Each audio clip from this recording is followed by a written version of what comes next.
What is going on, everybody? Happy Monday. BobbyFi back with my man, Eric Sheetshaber. I took the weekend off. Sheets did not. I couldn't do the basketball thing this weekend. I just have been burnt out a little bit.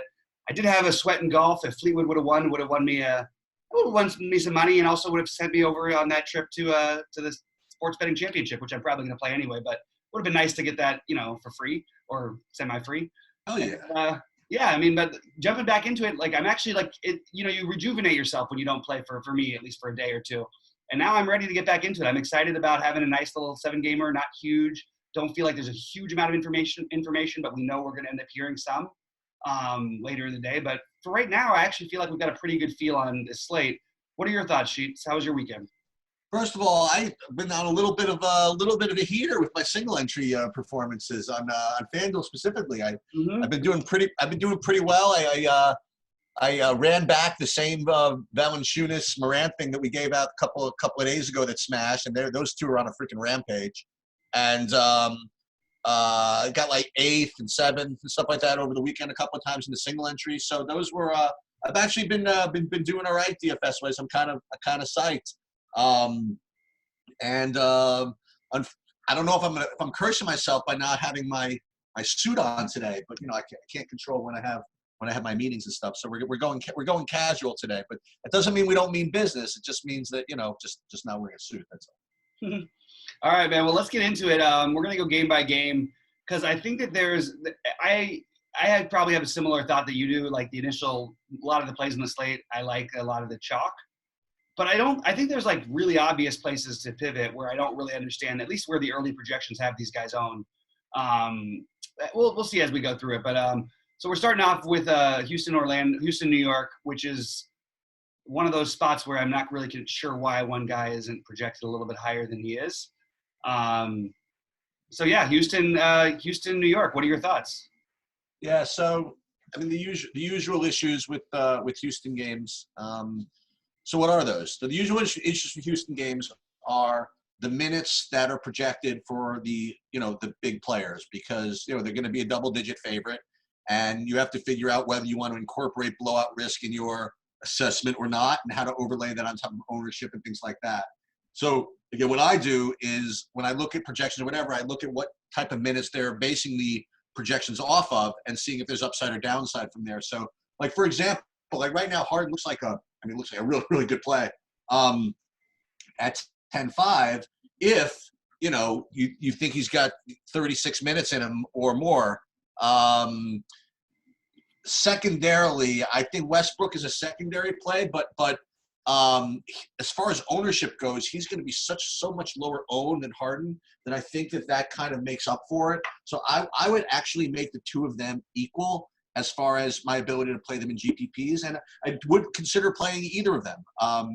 I think that Covington is just fine, but he's a guy I don't want to pay that kind of ownership for. I mean, I'm looking at double-digit ownership plus for him, maybe even 15, 20%. I don't think I want to pay that kind of ownership for somebody like that.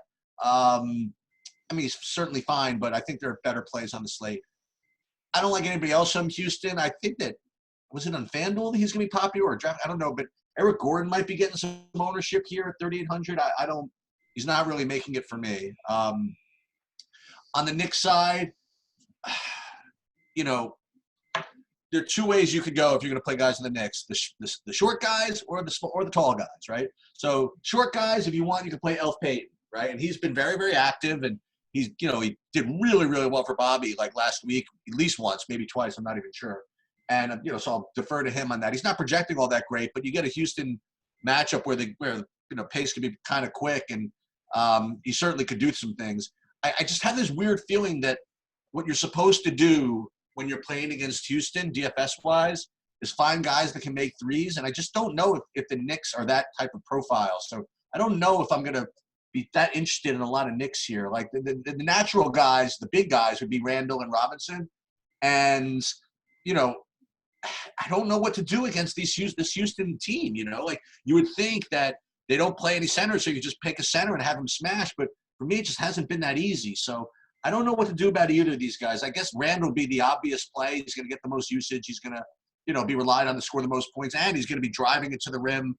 You know what I mean? They probably can't stop him. So assuming he gets his minutes. I guess even my favorite guy. So I guess it'd be nice if I played Westbrook, for example, to run it back with someone like Randall, or if I played Harden, for example, to run it back with someone like Randall. And I don't know if I'm going to go down to Barrett or any of these other clowns, so to speak. So for me, Houston, I would take one of the studs. And again, I think ownership closes the gap between, how much I like them. So I'd sit there equal. And I would probably, go with Randall on the Knicks if I had to. Yeah, I want to point out just a couple things real quick about Houston. So they are now playing basically the fastest pace in basketball outside of like Washington. They are now the seventh, since they've gone small and they made these moves, they're the seventh best team in the NBA defensive efficiency-wise. They're also the number one offensive efficiency-wise. And the number one reason is the guy who's honestly been the best player in the NBA since, other than Giannis, the best player in the NBA since December 1st, and that's Westbrook. It is unbelievable what he's doing. When I see these ownerships, I think that they're wrong. I think people are going to even it out. Because my initial thought was, okay, well, this feels like a James Harden get right kind of a spot. This feels like a James Harden goes off for a big game we haven't seen from him in a while. But when you look at the ownership, I'll take my 50 to 75 from Westbrook, and it's pretty safe, I feel like. I don't really feel like he's getting less than that for you here. So if the ownership stays anywhere near where it is, I would probably be even on both players, but maybe give the slight edge to Westbrook, because I actually do like Harden a ton tonight. I think this is where he does get right. I just don't think it's worth it to have that much of an ownership gap between the two. So I'm probably going to be splitting my ownership as of this moment. And I think it's something people didn't really catch on to for a while. They kept saying, oh, well, it's a Westbrook night or a Harden night. For the most part, they've all been Westbrook nights in terms of just consistency. He's pretty much hasn't had one game. He's had one game in the last, since they went into this thing, that really would have hurt you at all. And that's what's like, what did he get 44 in that game? What are we really afraid of here with Westbrook? Even in a blowout, I just feel like he's a good play. It's the other guys later, and it's Harden are the only reason not to play him. The more I think about it, I might even lean a little bit Westbrook over Harden. But I do think Harden is about to put up one of those monster games soon, and this certainly feels like the spot. I don't mind if people want to take shots. I think Eric Gordon is fine to take a shot on, especially in this kind of game environment. Should get plenty of open looks. I also think PJ Tucker, just with the number of minutes, if you're gonna run back a Nick and you're gonna play one of the big guys from Houston, I would think Tucker would make sense as a number 2 guy. Just at that price, without an incredible amount of value on this kind of a slate, maybe somebody we'd consider, but don't feel like excited about it. It's most of the big guys. And then the run backs are easy for me. It's just you take a tiny percentage of Elfrid Payton and you play Julius Randle where you can. I mean, they did just have this matchup. Now, Payton didn't play. Randle put up 38 in that game. It's fine. I like him fine. I have a feeling the ownership might be a little higher than I want to go, but he's definitely a guy who's in play for me. I just want to see where he ends up ownership-wise, because if he ends up around 30%, I would definitely want to be well below the field on that. I like this game, but I think there's better games to stack on the slate. I agree with that. And I just want to, again, say I get to do not a victory lap, but hey, my man Westbrook doesn't suck and might actually be the better player here. He really has been unbelievable and has been one of the best players in the NBA after really struggling to start the season. So feeling good about that, and certainly always look for excuses to play him because we know what he can do.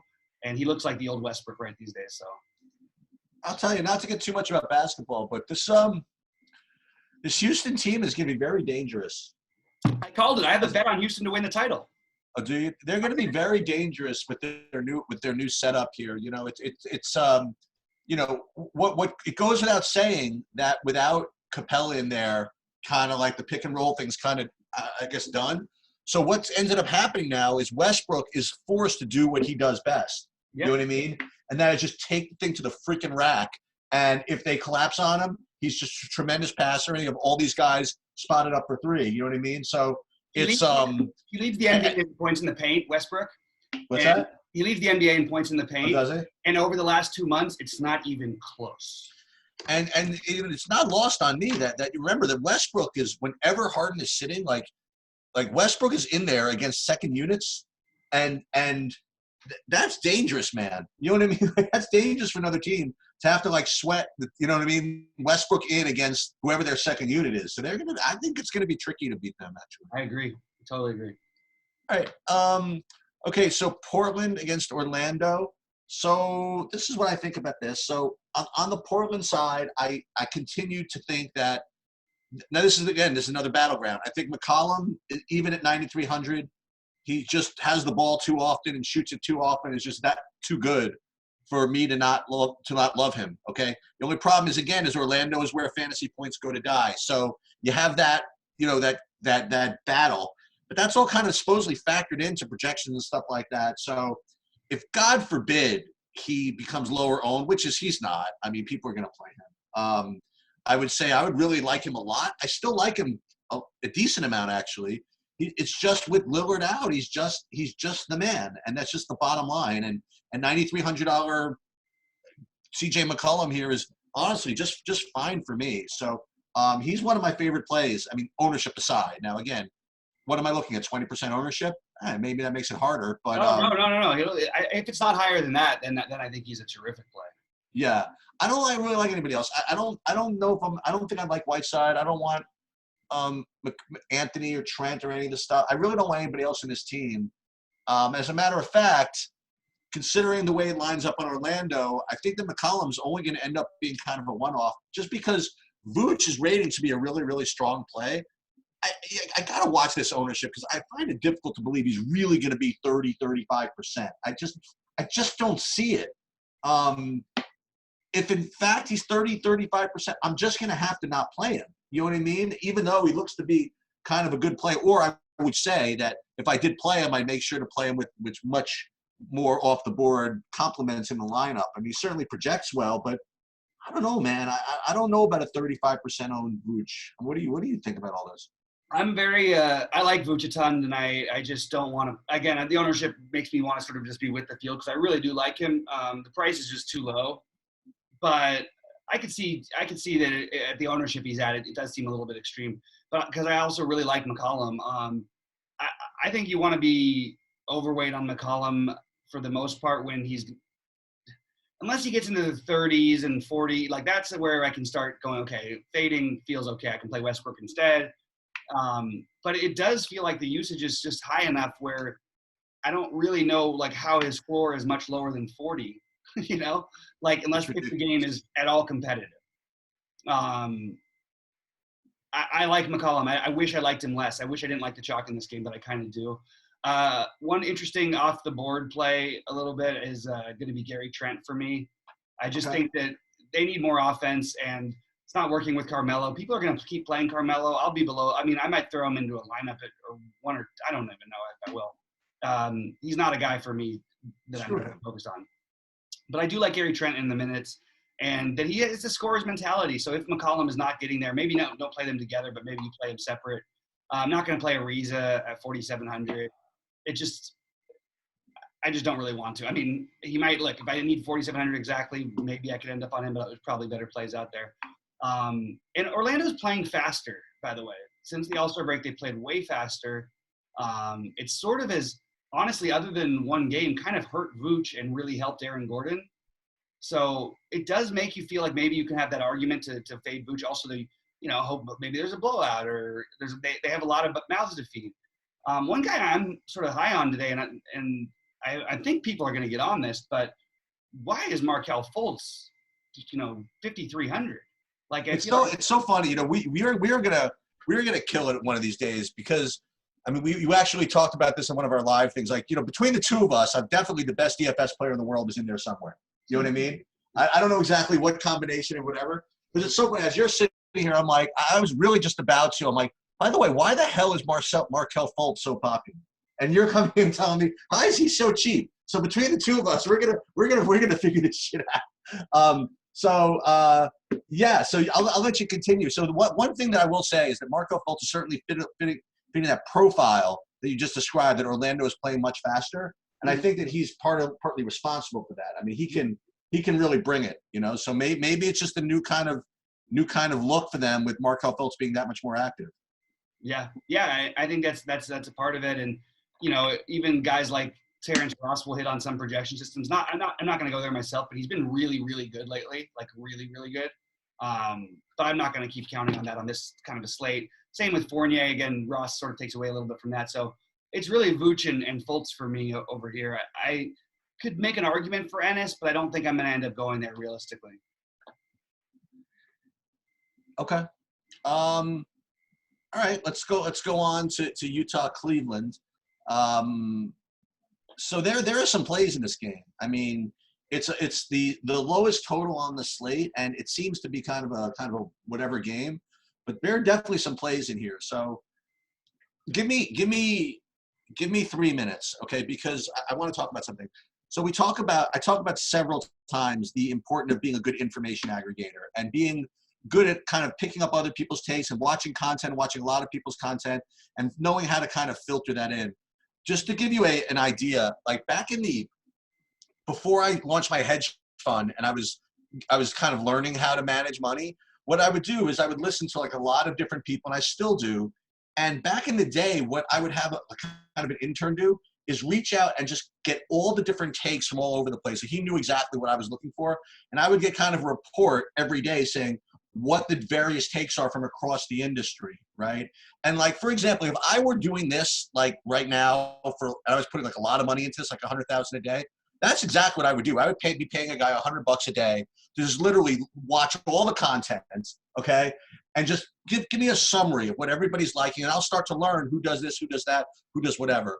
So I bring this up as an example because, and I mentioned this to Bobby before the show, about a week ago, there was another podcast, I listen to all of them, okay, that was talking about Andre Drummond, and they were suggesting that we don't really like him. You know, he's only had like 25 minutes the last couple of games since the new coach has taken over. And one of the guys on the podcast said, yeah, but you know, thinking about it, those last 2 games, the reserves basically got hot, and that's why he ended up sitting. But you know what? I'm not going to play him. And I just kind of put in my head, you know what? That's probably a good reason to play him in the next game. Maybe that he really is going to get good minutes. And it turns out he was scratched the next 2 games of last week.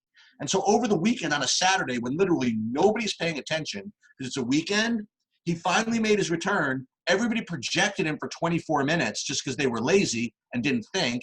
And he went up like very little owned, and he just destroyed. He played his normal Andre Drummond starting minutes like nothing had happened. So I feel as though when you watch these podcasts or watch whatever, really keep an eye on what people are saying, and don't just apply it to that slate. Just put it in your brain and figure out how to process all of this, because nobody knows everything, and you're not going to know everything. So it's really important to be a good listener, whether it be in DFS or in stock market or in life. So moving on. Today, I think that Andre Drummond, likewise, is a very, very strong play. I think he's going to continues to get his regular starters minutes. And unfortunately today, he's going to be really, really popular.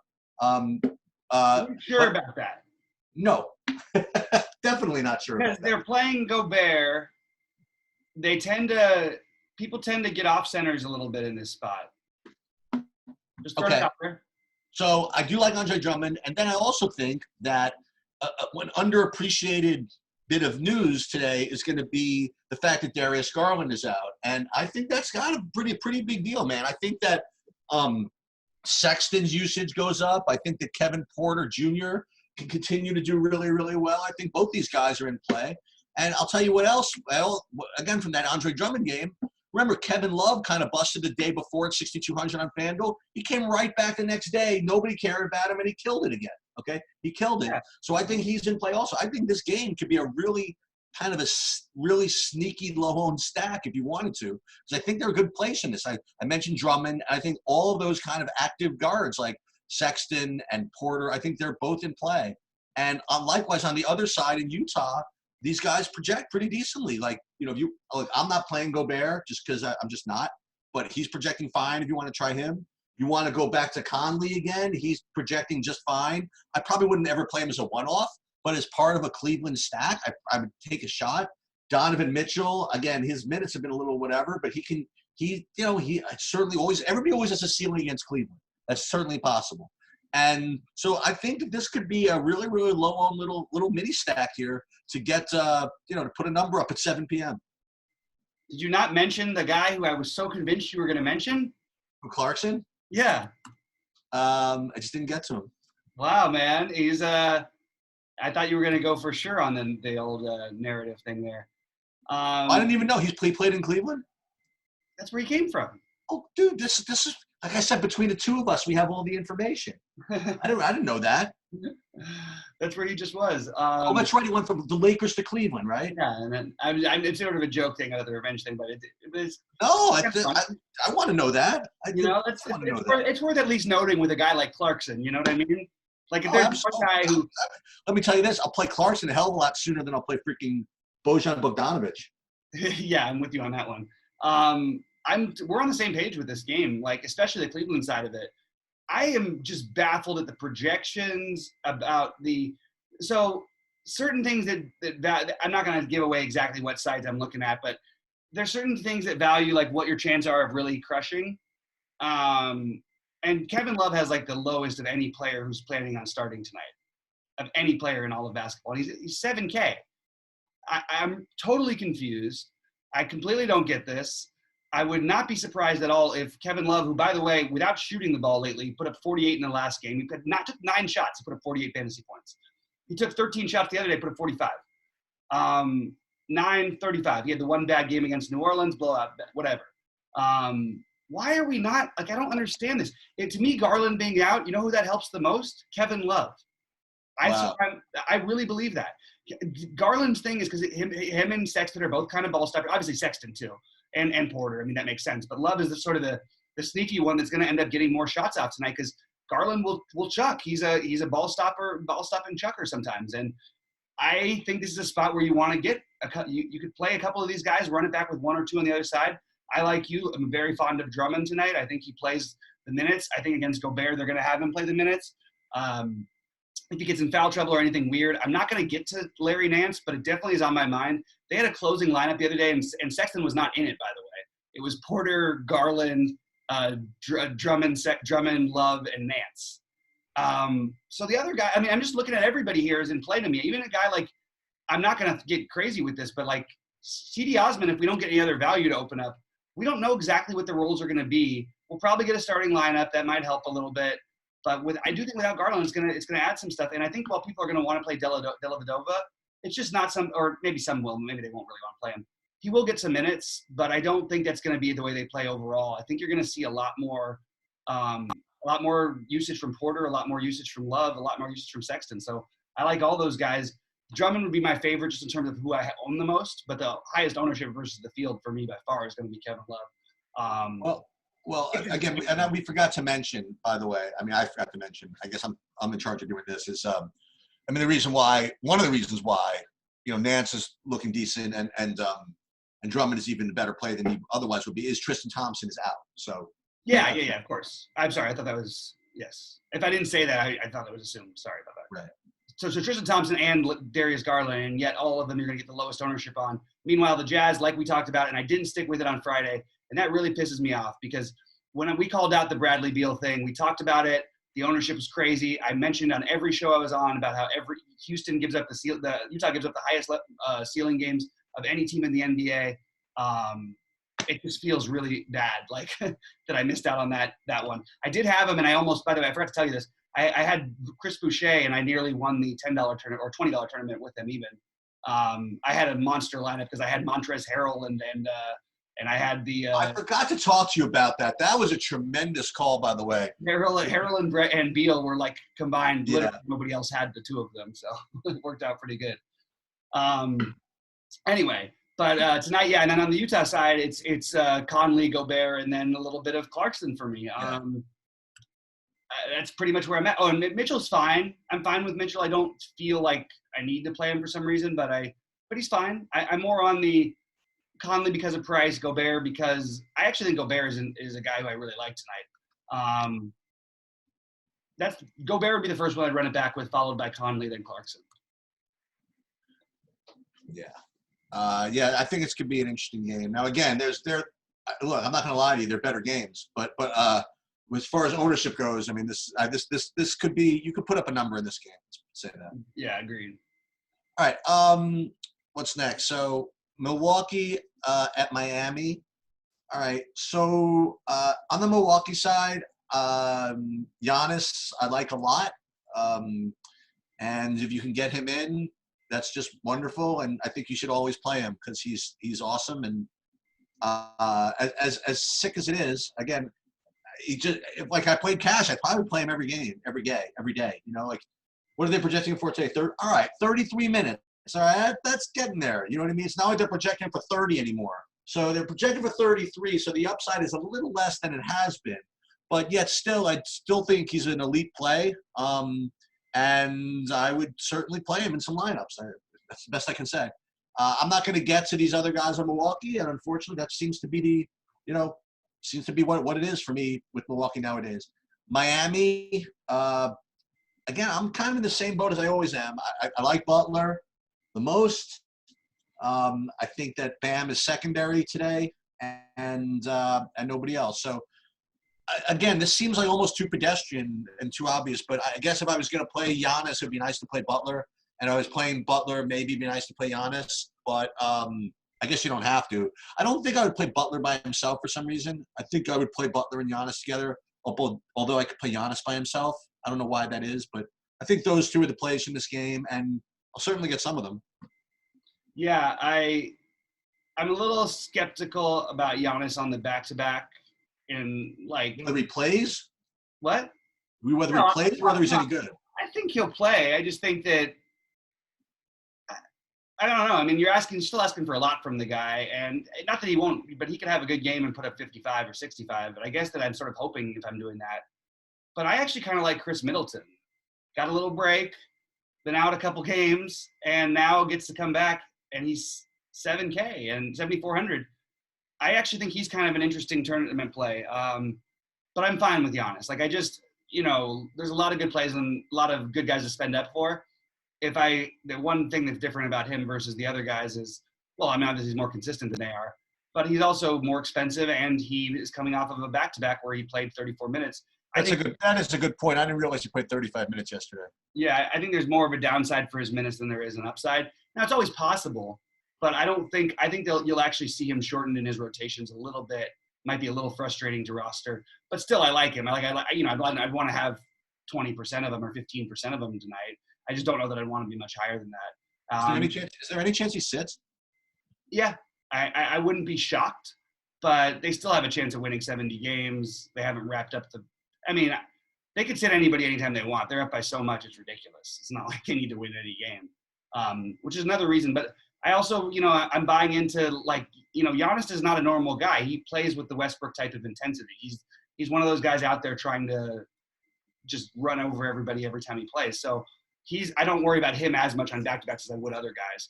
I with you, with the playing Jimmy Butler, especially at this price. But on the other hand, I really do like Bam. I think Bam is an awesome play. Probably going to be one of those guys, especially if the current ownership stays low on him. I just think there's a lot more ceiling for him in this type of game environment. You have a high total with a close spread. You have a Milwaukee team coming off a back-to-back, and you've got Miami, and I don't want to say must win anything. They after playing 4 and 5 days, and by the way, if you look at Bam's drop off, it definitely dropped off a lot at the end of that. 3 and 4 days, 4 and 6 days, 6 and 8 days, 8 and 10 days, or no, I'm not getting the numbers wrong. I'm 1 game off, but they basically been playing every other night or every night. And then they finally got a couple days off. So I'm a fan of Bam big time tonight. He's the guy who, because of the ownership, sort of like we talked about Westbrook and Harden, I could see going heavier on Bam here than Butler, or the same as Butler, just because he's going to be so much lower owned. And Butler's going to be really popular. Giannis scored 77 fantasy points yesterday, and his teams had 93 actual points. I am going on record as that is, if not the highest ratio I've ever seen. I defy someone to come up with a better one. I guarantee you there is. I'm sure there is. I just made it up as I'm looking at it. I think it was 77 points out of 93 real life points for his team. That's Whiteside. No, it was a Whiteside game. That's what happened. There was an 80-something to 80-something game, and Whiteside had 75. Oh, really? It was last year with Miami, because he had I think he had 8 blocks, and I think he had 25 rebounds. Oh, was that when he had 50 in the first half or something like that? 62 at halftime or 61. Yeah. That was that game, I think. But anyway, yeah. So certainly, it's weird just to say that I actually have more interest in Miami. I mean, just between Bam and Jimmy, I think they're really solid plays that are, especially Bam is just going to be completely off the board. And honestly, like a week ago, we would have been paying $9K for Bam here. I love his ceiling here. He has not been good in the games where they've had to play a bunch in a short period of time, but he's been great otherwise. So this is one of those otherwise spots. So all right, 2 days off in like a month almost, except other than the All-Star break. All right, so clear the lineup cards, and let's talk about Memphis and Atlanta. The 347 point total. Everybody's looking strong. Short spread.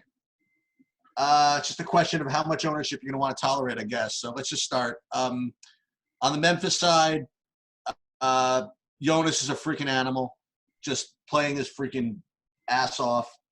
He projects through the roof. He's going to be popular. That's one. Let's, for openers, go back, put Trae Young in from the Atlanta side. Game's going to be really fast. He projects well enough. I don't know what his ownership's going to be. We'll put him in. Next guy, let's go back to Memphis for a minute. And you could look at, I don't know, Dylan Brooks, Kyle Anderson, John Morant. John Morant projects the worst of all of them, so good for everybody else. He's freaking on fire. I'll put him in. So let's again put in Dylan Brooks. He looks really, really strong. You could also play Kyle Anderson if you want. Maybe not all these guys together, but maybe. Who knows? And even Melton looks fine. So everybody on Memphis is totally in play. And on the Atlanta side, you have Trae Young. And then the next two guys, well, there are three. There's Collins, Reddish, and Herter. For me, and look at that. Even Bruno Fernando's 3,400. So for me, Reddish is my favorite at 4,300. He's probably going to be, I guess, the most popular of the three I mentioned. But he certainly, I think, is going to do really well in this fast matchup. So I'd make him the next guy. And then after that, Collins and Herter. I think this game is obviously going to be the most popular game to stack, the most popular game to attack, and I think for really good reason. And, yeah, I guess I don't have a lot to add to that. Yeah, it's obviously the game you want to target. I'm still struggling with certain parts of the Atlanta side of it, to be honest with you. So I'll start with Memphis real quick. I think the best play on Memphis is not even close as John Morant. I think I'm in love with this low ownership. Whatever. I'll take my 7K Kevin Love, my 7,200 John Morant. I can play whatever I want other than that. It makes no sense to me in this matchup why no one would play John Morant. The funny part is, while he may be projecting the worst, he still has an awesome projection. Yeah. I don't understand what people are avoiding with him. Like, it doesn't make any sense to me. Sure, a little bit of Tyus, I'll probably be a little below the field. I'll be a little below the field probably on Melton. I'll be a little below the field or right near the field with Brooks. I'll definitely be below the field on Jonas Valanciunas. I am not going to play a chalky Jonas Valanciunas. I am not when I'm playing tournaments. I know Joe Val's game. I understand how it works. I love him to death. I am absolutely not going to fall for a too chalky. It depends on where he's at. Because the running up and down the court thing? That's part of I don't like him in this type of matchup in general. That's part of it. I mean, it's a great matchup, but I don't necessarily love him in speed matchups. You look at the last one they played against Houston, and he got played off the court, 22 minutes only. I think there's a lot more risk involved with him every time you play him because you could easily end up with 15 fantasy points, and you could also end up with 60. I love him for tournaments always for that reason, but if he gets to be too popular. Now, again, if he's less than 20%, I'd probably be right near the field. But if he's somewhere around 30, I'll be like 10% on him. I mean, I'm just going to I'll make a decision. Maybe I might even X him out. I just don't want to play a guy so chalky in this spot. The only thing that's a little different is without Jackson, they do need a little bit more offense, but they have other guys too. They have a lot of bodies. Not a lot of big bodies, but a lot of bodies. I mean, Gorgie would be the other guy. Anyway, so I'm John Morant, number one. Number two would actually probably be I'll be below the field on every other player on their team except for maybe Kyle Anderson. And but I'm gonna have 10% of each of them instead of 20. That's what I'm looking at, except for Ja, who is the one I really, really want to be heavy on. And I may end up changing my mind a little bit on some of these guys by the end of the day. But as of right now, I just don't see the reason to play them when they're too chalky. I do think Dylan Brooks is the most logical play, but I don't want to I just don't want to get too crazy with him at too high a chalk, but I'll probably be near his ownership. I should clarify and say, like, it's not like I hate my Memphis. I just want to be below these incredibly chalky plays. When you've got 7 incredibly chalky plays or 6 on one team, something's wrong. You know what I mean? Yeah. So that's where I'm at. Trae Young, I just would rather personally probably play. It's close. I find it very close between he and Harden and Westbrook. So that's where I'm struggling. And then there's another guy we haven't even talked about yet who I like better than all of them. I don't know. It's hard. It's going to be hard. It's a great game environment. Sure, you want some if you're going to be running it back. I also don't mind. Like, John Collins has been going completely nuts. Let's take a shot on John Collins again and get 50-50 again from him. Well, that's the thing. That's the thing, though, Bobby. You know, like when you want to compare Trae to Westbrook and Harden, I don't know. I'm inclined to think that it's that the ability to get all these Memphis runbacks is what catches Trae up. You know what I mean? I maybe, yeah. The fact that he's going to be higher owned than Westbrook by a good amount, and well, yeah, I meant him compared to like Harden. Like Westbrook's going to be an off. I mean, I'll play Westbrook all day. You know what I mean? At that ownership. Yeah, it's just I'm just trying to like figure it out and then even the love for Reddish. Like I've really been impressed by Reddish lately, but we're talking about a guy who still essentially is basically a streak shooter, and that's what you're hoping for. So at high ownership, I'm not going to go nuts with him either. Like as much as this game is tempting, I'm not finding a whole lot of things that I'm absolutely in love with in this spot. I'll take a shot on Bruno Fernando. I'll take a shot on Kevin Huerter. Actually, Huerter might be a good answer, but I'm not like excited about any of these guys, to be honest with you. And on the Atlanta side, I just don't. There's not anybody I feel like I want to plant my flag on. Want to put Jeff Teague at 3,300? He's in my consideration pool right now, but like, it just feels stupid. Yeah, one basketball thing I'm going to throw out there, and not to say this is like way overthinking it for the purpose of this game, because I still like Morant and still playing whatever. But one thing I will say, and I was sweating Morant the last couple of games. Again, like I just kind of look at these guys as kind of like statistical things. I don't really know Morant's game too much, whatever. So I really got a chance to watch him because I was sweating. This guy, for like a rookie, I mean, he is a tremendous passer. I mean, this guy this guy's insane. This is going to sound like a hot take. It's really not. He's the best passer in the NBA, not named LeBron James. It's really not. Or Luka Doncic. Luka's a better player. I don't know that he's a better passer specifically. Luka's a better creator. I don't know. John Morant, in terms of a passer, is like a guy I've never seen before. Yeah, and the only reason I mentioned is he is kind of that passer guy. I don't think he realizes that he doesn't have to pass against Atlanta. That's going to let him walk to the rim. But yeah, I just want to make that observation. The guy ever could shoot from 3, he'd be like a freaking genius. But for now, he can make his floaters. 4 out of 6 in the last game. Yeah, I know, but he can make his floaters. He can freaking dunk over people. He can, and if he feels like it, he can get like 10 rebounds a game too. So, agreed. I am a giant John Morant person. I love him. I just think he's going to be so good. All right, so let's hope he's good tonight. Let's start with that one. So Dallas at Chicago. This is what I'm going to do first of all. Let's put Mr. Luka over here. Can we also just mention that maybe we should just be locking Kristaps Porzingis in every tournament now? Like this guy, if we just played him blindly, we would have won tournaments like every day. Yeah, sorry. Except today he's not going to play, right? Kristaps? Yeah. No, he's projected in right now, isn't he? Oh, I have him out in my projections. Oh, you know what it is? I just think they haven't updated it on where I'm looking. Oh, well, that changes things. Sorry about that. So I have him as out. What's the news on? I mean, I guess we'll roll with you for right now because I don't have that. Oh my God, Otto Porter's playing today? No, he's just questionable. No, they announced he'll play. Oh wow. I don't know why I have Porzingis out. I'm just looking at my projections and they don't have him in. So I don't know. Weird. Okay, we'll see. We'll see what happens. I have mixed results on Porzingis here. I've got some that say he's out, some that say he's in. So let's just start by putting I'm presuming Luka's playing for now. Yeah, but we got to watch for it. We got to assume Luka's in. That's fine. He didn't play the last game. He's got a sprained thumb. I mean, you got 17 guys you could pivot to from Luka. Like right. But presuming he's playing, he's a very good player. I'll put him in. And let's put Levine in. Why not? So after I do that, I want to trust touch on a couple of things. First of all, are we going to one day, like really soon, like regret or not regret, or just are we going to one day soon see Kobe White at like 7,500 or something? Yeah.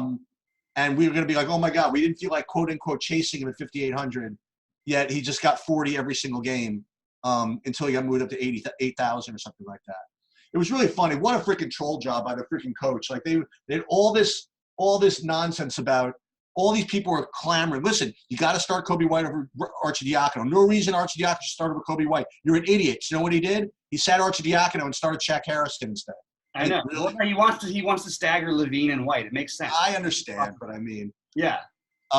So with that said, I mean, I don't know what to do about Kobe White right now. But for now, you know that everybody's coming back. Now we got Porter back. We got Wendell Carter back. And Markkanen's close. Oh my God. But Kobe White is still going to get his minutes. That's the one thing. And when he gets his minutes, he's going to get his shots up. I mean, look at these shots. This guy's coming off the bench shooting the ball over 20 times every game. It's nuts. Absolutely incredible. Like, I mean, I love the usage. I think Kobe White's an awesome tournament play, so I'm actually kind of with you on this. Like, but I'm not going to go crazy with it. There's a lot of good plays tonight. And it's speculative, but it's a high upside play. Yeah, well, I think that if these guys are both healthy, I like Luka and I like Zach LaVine. Zach LaVine's going to have very little ownership tonight. And I'll always try a little bit. Yeah, Zach LaVine is an awesome play, and the ownership is a joke for what he has, the upside he offers. I don't really care about the other guys coming back as much with LaVine. It's his team at the moment until Mark back and everybody. There is somebody we have to talk about, by the way. So if in fact Porzingis is out, there are nobody. Okay, so Maximilian Kleber is 4,400. Yeah, you've got Willie Cauley-Stein coming back tonight, which the sites haven't even accounted for yet. Well, that's going to be the next thing. Is Willie Cauley-Stein 3,600? Yeah, no interest here. Okay, and I'm just going to comment that and Dorian Finney-Smith is 4,300. Dorian Finney-Smith would be the guy who I would consider because the minutes would just be so secure. But I personally want to play Luka. Like, I don't know. Luka's the best play of all the guys we mentioned, in my opinion. It's interesting. It's the Harden, Trae Young, Westbrook, Luka. Those are the guys who I like the best ahead of. I like them better than Giannis, I guess. The problem is deciding between them, and if I have to, I'm picking Luka over them. It's just the way, especially if Porzingis is out. Like, what do you think he's going to put up? What number does he put up here? 55 and a bad night? Who, Luka? Yeah. I don't know, man. You simulate this Luka game against Chicago alongside the Trae game against Memphis. I don't know. I don't know. I don't think it's that easy. I mean, they only have like a 6 point lower total than Atlanta does, and you have nobody offensive. I see 15 points, but wait. 15-point difference between Atlanta? I see Dallas, Chicago with a 225. No? Yeah, you're combining the totals. I'm just talking about one team. Oh, I'm Dallas sorry. Is going to score 115 points. Atlanta's going to score 121. Luka's going to be responsible for a lot more of those points than Trae is going to be. Like, Trae has John Collins in there. He has Kevin Huerter, who's been aggressive lately. There's nobody else that I'm worried about. Hardaway Jr. could get hot, I guess. If Porzingis is out, I really don't think it's close. That's just my personal take. I think you play Luka for safety. I think you play Luka for upside. Of course, if you're stacking the game, you can play the Trae Young part of it. But I don't mind just running the Luka LaVine. I don't even mind running. Not by me. Yeah, Luka LaVine or Luka Kobe White. Why not? This is going to happen with him. He's going to have 4 games where he puts up like less than 20, and he'll be under 5K again, and we can play him. But I don't know when that's going to start, and then he'll start playing at 40s and 50s again. That's just the way that it is going to be with this young guy. That's the way he is. Oh wait, Zach LaVine, as we're on there, just got downgraded to doubtful. All right, so let's revisit this game after we just do this Indiana-San Antonio because we're revisiting it right now because we can't revisit it yet. We need to get the projections in because Kobe White's kind of like a lock, isn't he? No, that's what I knew you were going to say, and I think that's just the wrong way. It's completely the wrong way of looking at it, in my opinion. Okay, all right, fair enough. It offers him more opportunity for shots, but it actually changes the entire dynamic of how this game is played. He's now going to have to start, right? I don't think so. Well, I mean, they never need to start him. But that's true. He's been getting his 32 minutes regardless of whether he starts. Yeah, they really don't. He closes anyway. And they still have Sato, who they could. I mean, sure, he'll probably start. I don't know what they'll do. We'll take a look. Oh, and the other thing, by the way, is just we'll revisit it, but the other thing this does is make Luka a little less enticing, also. It does. It does. For those of you, I mean, we're not following this. I mean, it makes the game instantly a double-digit spread. And find somebody at minimum cost that we want to play, like Denzel Valentine, which I don't think he's gonna quite be the guy, or Shaq Harrison. I thought that might. I thought that Valentine would be where you would hit, actually. The problem is they have a lot of other bodies, but they don't have a lot of, like, it's odd that they're now shorter on guards. I mean, it is possible Archie starts and plays. It's possible Archie starts and plays like 16 minutes, and it's possible he starts and plays like 35 minutes. Okay, here's what I will say, by the way, to contradict what I just said. So, and I really believe this. I believe this for like 20, 30 years since I've been following sports. Whenever the big, like, leading guy from a team is out, the rest of the team always kind of tries to find a way to make up for that somehow. And before you ever write a team off like that they're just now going to just get blown out, it's just not that easy. Yeah, I'm so with you on this whole belief. Yeah, completely. It's just not that easy.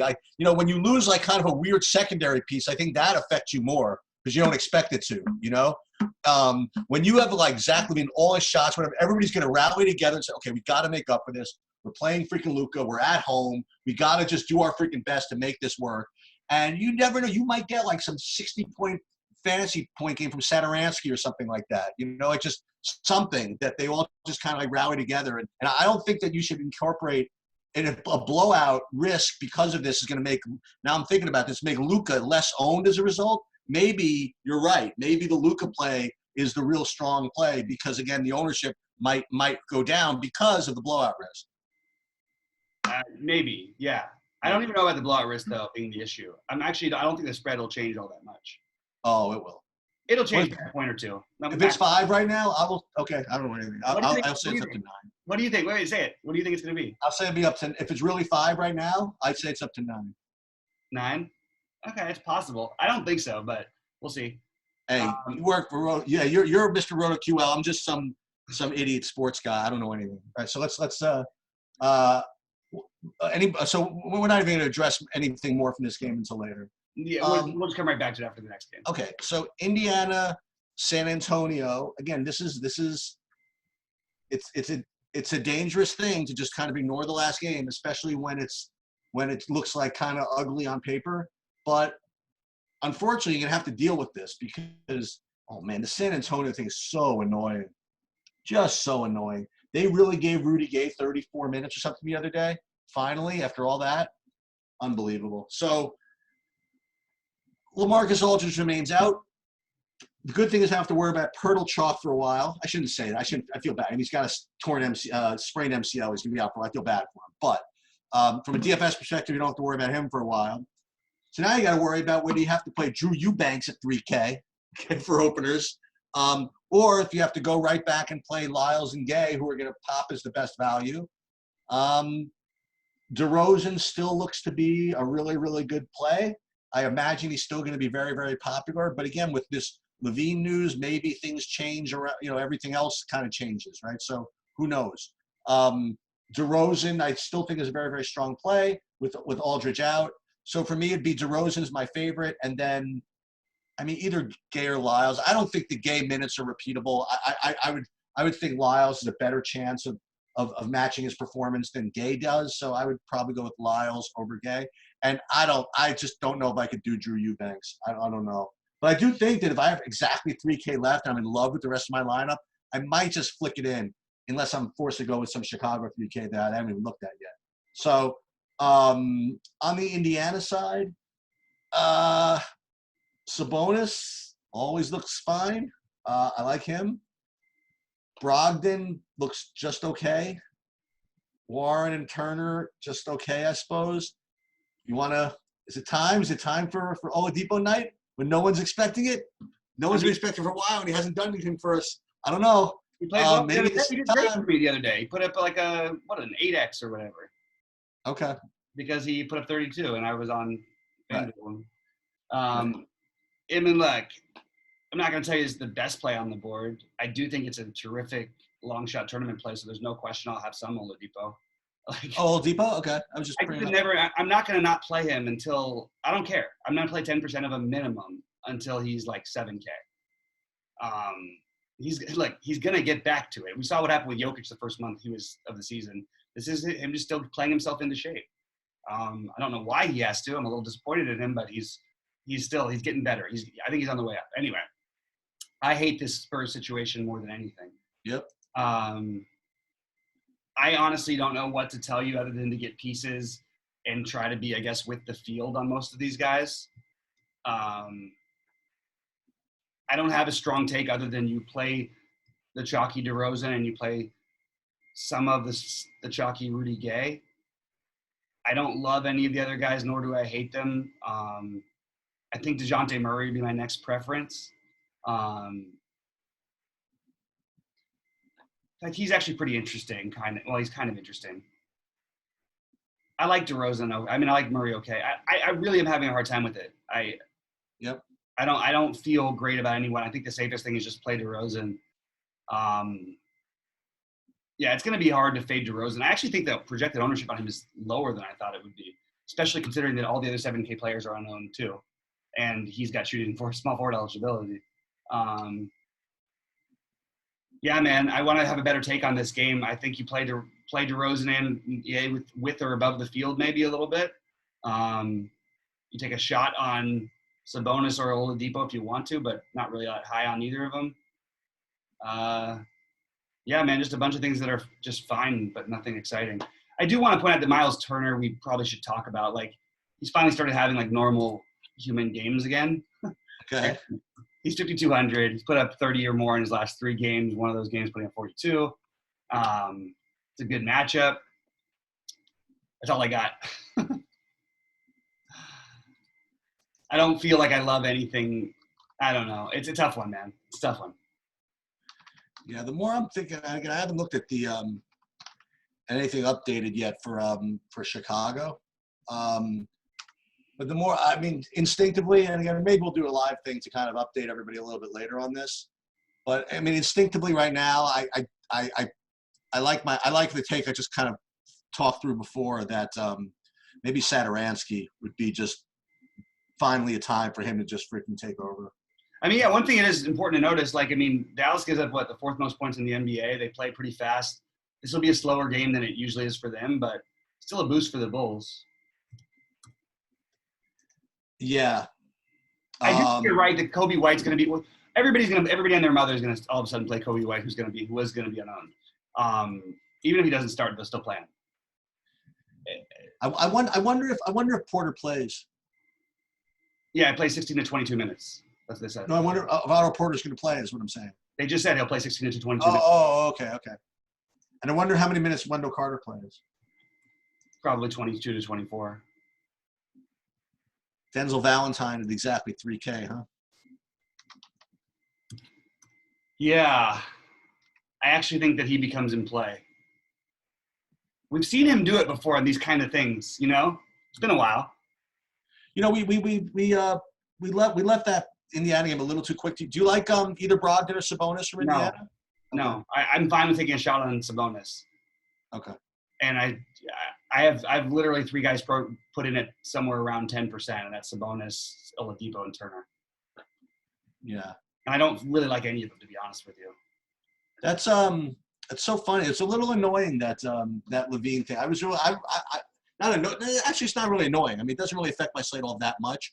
I really just was a little surprised. I thought that he was going to be. Yeah, he's been probable the last whatever, and so I just figured he's been playing through his shit. You know, it's going to make me in later shows today that I have to do talking about how you have to fade Kobe White at 65% ownership or whatever the hell it's going to be.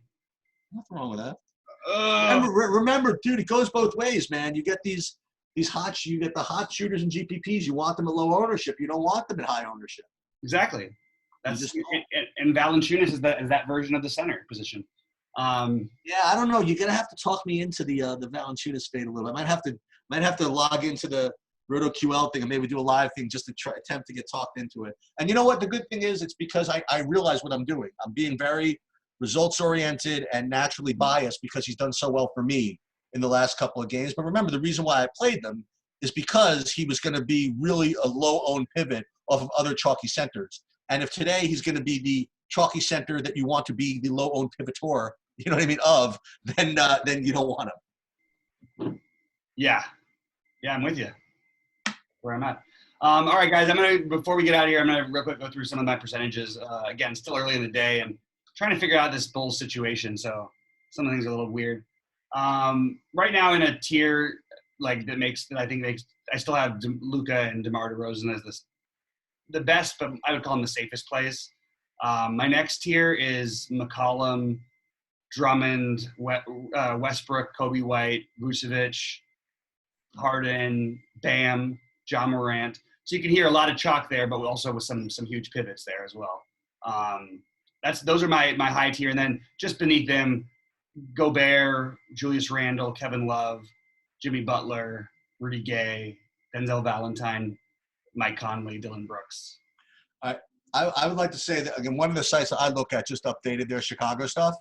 Yeah. And according to what they're putting out, like Kobe White's going to be Chalk City, USA. But Denzel Valentine is actually popping a little bit, as is Shaq Harrison. I'll tell you what, between Shaq Harrison and Denzel Valentine, both at 3K, I probably prefer the shooter. You know what I mean? I probably prefer Denzel Valentine if I had to pick one of those for upside. Yeah. If that's what it came down to. Aside from that, no one else is really. I mean, Thaddeus Young getting a little bit, whatever. But the guys we thought, it's Kobe White getting a huge bump. I mean, just enormous bump. Then Satoransky a little bit, Shaq and Denzel White. But Kobe White is getting and like you said, it's so funny. Like my natural gut instinct was it said, okay, Zach LaVine, now Kobe's a lock. And you're like, wait, no, but I knew you would think that, and so would everybody else. That's the problem. Right, that's what I'm saying. I mean, and you're like, wait, just not so quick. You know what I mean? Like, just that seems to be what's supposed to happen, but don't just presume it's going to. You know what I mean? Not just 100%, because again, you don't want to fall too in love with the situation, and then you'll end up with like an 80% on Chris Boucher, like, you know what I mean? Or for example, I just go back to that from a couple of weeks ago. Right. So that's about it. No, man. Yeah, that's it. Guys, thanks so much for tuning in. Please give us the like and subscribe and all that stuff. Hit us up on Twitter later if you have any questions. In the meantime, for Sheets, I'm BobbyFi saying we'll talk to you soon.